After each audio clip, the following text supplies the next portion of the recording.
Yeah, well, I was telling you about the time or one of the times I met Yasser Arafat, who's the head of the Fatah organization and also chairman of the Palestinian Liberation Organization, which is the sort of overall body for the Palestinians. And this was in, I forget the exact date, but it was in 2002 when the so-called Intifada or Palestinian uprising, which began in 2000, was sort of in mid-stride. And Arafat was more or less confined to this big compound he had in Ramallah, which is a Palestinian city just outside Jerusalem.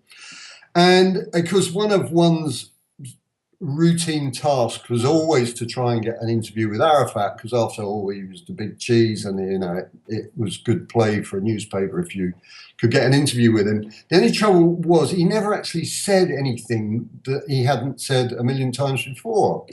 And so finally, I met him several times in the past, but anyway, suddenly I get a call from the PLO saying, "Oh, Arafat will see you and a couple of other guys tomorrow night. So why don't you come for some dinner and then interview him?" So great, okay, we get a free dinner. Now Arafat's thing was he would sit there with all his acolytes and generals and advisors, plus his visitors, have a very simple Middle Eastern meal, nothing flashy. But he would insist that he didn't like to talk at dinner.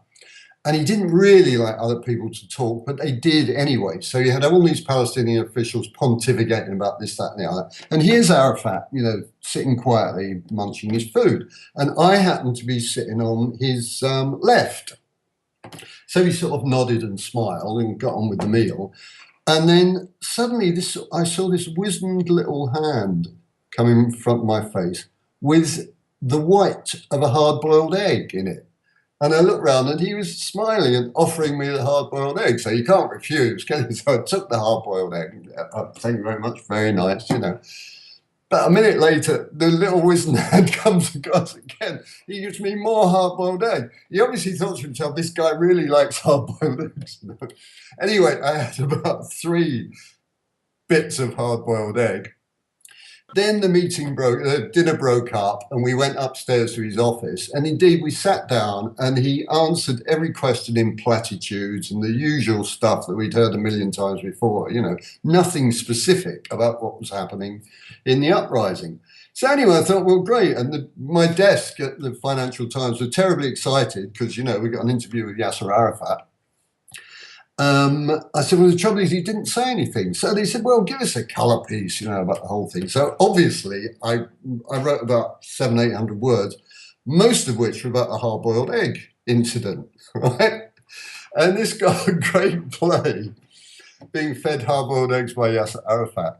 And it was a week or so later, and I'm hanging around in the American Colony Hotel, which was the sort of gathering point for journalists in Jerusalem. And this young woman came up to me, who I hadn't seen before, Brit, and she said, "You're Harvey Morris, you did the hard-boiled egg story, didn't you?" And I said, "Oh, well, that's very nice of you to mention it." I said, "Who are you?" And she was from the Daily Mirror, which, as you know, is a decent newspaper. It's a popular red-top tabloid. She said, well, I said, "What are you doing over here?" I said, "The Mirror don't regularly send people to cover this conflict." She said, "Well, no, actually," she said, "I've been sent to match the hard-boiled egg story." I said, "You're joking." She said, "Well, how did you get the interview?" And so she went through the whole rigmarole. And indeed, she was in Jerusalem for 3 weeks with just this one story to match. And she finally got to see Arafat and somehow finagled her way into a meal in which there was a hard-boiled egg, and then forced him almost to off. He must have thought, what's wrong with these Brits? They only eat hard-boiled eggs, right?